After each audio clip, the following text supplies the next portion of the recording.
El 22 de febrero de 1943, entre los fríos muros de la prisión de Stadelheim en Múnich, el coraje que mostró una joven de 21 años al caminar hacia su muerte perseguiría durante años al principal verdugo de la Alemania nazi, Johann Reinhardt. El verdugo que fue testigo de los últimos momentos de Sophie Scholl había llevado a cabo cientos de ejecuciones a lo largo de su vida, sin mostrar remordimiento por su trabajo. Pero nunca antes había visto una determinación tan firme como la de Sophie. Lo que hace realmente escalofriante la historia de Sophie no es solo la forma en que enfrentó la muerte, sino también la frialdad sistemática con la que el régimen nazi buscó eliminar a una joven mujer. La guillotina que le cortó la cabeza no era la ostentosa máquina de la Revolución Francesa, sino el Fallbeil, un dispositivo desarrollado por los alemanes, diseñado para ejecuciones silenciosas y rápidas. Esta máquina, de aproximadamente 2,5 metros de altura y con una cuchilla inclinada de 40 kilos, estaba hecha para cumplir su tarea en segundos.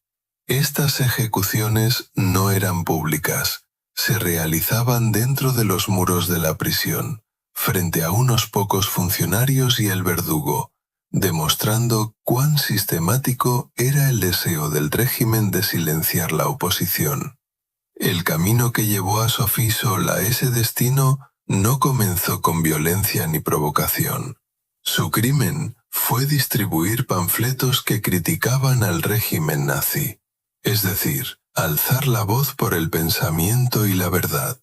Era miembro del grupo de resistencia llamado La Rosa Blanca, compuesto en su mayoría por estudiantes de la Universidad de Múnich.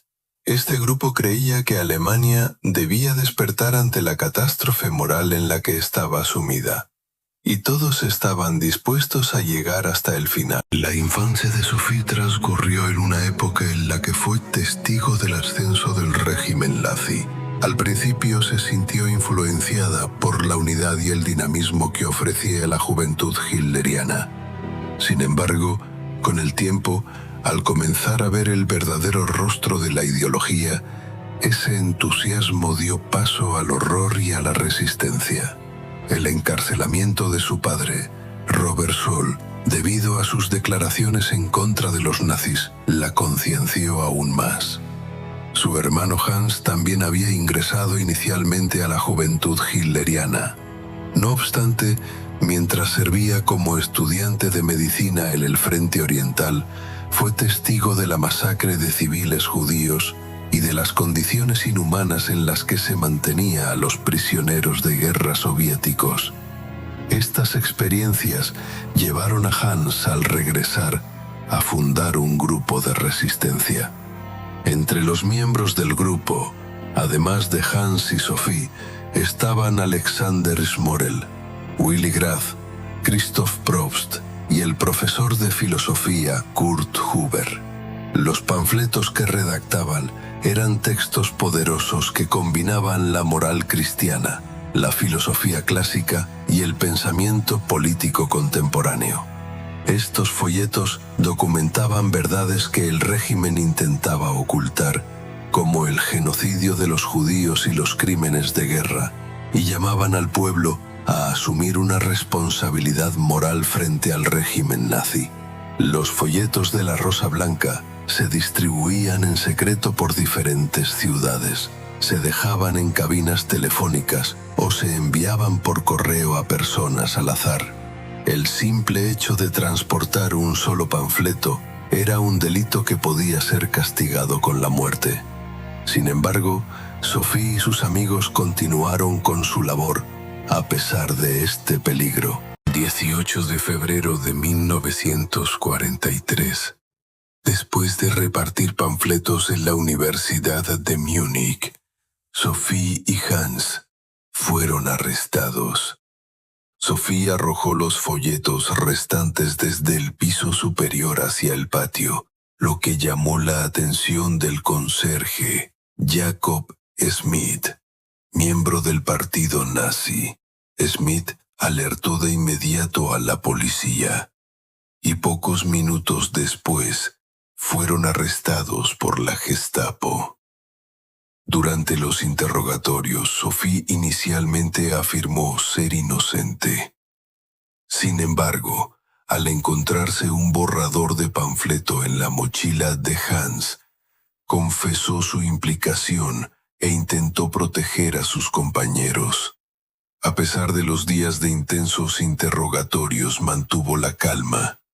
Sophie pasó sus últimas horas con una breve visita de su familia. Le dijo a su madre que no se arrepentía y que creía que su muerte tendría un significado.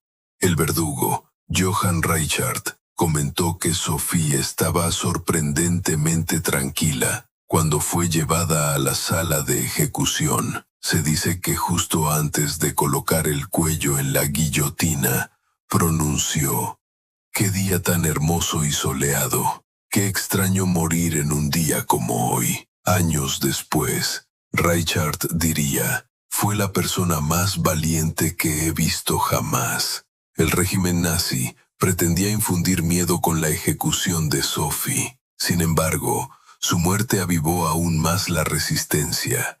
Los panfletos de la Rosa Blanca volvieron a copiarse y distribuirse. Los aliados difundieron la historia de estos valientes jóvenes por radio, logrando una victoria moral contra el régimen. Con el tiempo, el nombre de Sophie Scholl se convirtió no solo en Alemania, sino en todo el mundo, en símbolo de conciencia, moral y resistencia. Hoy en día, su historia sigue viva a través de películas, libros y museos, pero lo más importante, nos recuerda que un individuo puede mantenerse firme, incluso frente al régimen más opresivo. La muerte de Sophie Scholl no fue un silencio, fue un grito. Quienes quisieron silenciarla, en realidad, fortalecieron su voz, porque cuando una persona